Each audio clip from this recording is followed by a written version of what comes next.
In an effort to restore calm, Israel's Prime Minister Benjamin Netanyahu has said he will pause controversial changes to the country's judicial system. Later today, though, thousands of Israelis are still expected to rally across the country as those proposals remain on the table. Imtiaz Tyab reports now from Jerusalem on how Israel's population remains deeply divided over their hopes for their future.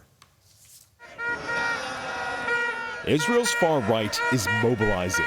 Those who support overhauling the judiciary are now taking to the streets in even bigger numbers. The Supreme Court has been in place for 75 years. Why change it? We are the majority. We are the majority that wants reform. But those opposed are still protesting, despite the reforms being put on hold this week, saying they're defending democracy for all.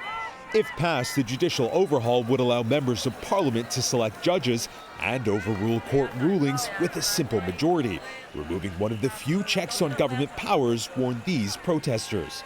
But for historian Rona Sela, Israel's democracy is already compromised since its formation and after more than half a century of occupying Palestinian territory.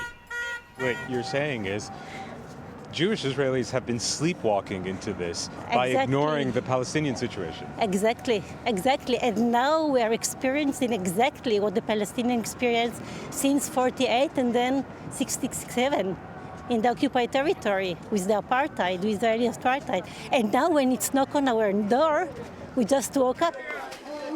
The nearly 2 million Palestinians with Israeli citizenship have largely sat out the anti-judicial overhaul demonstrations, with Palestinian activists saying their rights have been attacked for years, and never have there been mass demonstrations against the injustices they face at the hands of the government and the courts.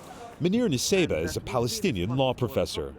Why have so many Palestinian citizens of Israel not taken part in these protests? They find themselves outside the picture of the Israeli national dreams and national planning, and therefore they haven't been participating, and they don't see themselves part of the whole project.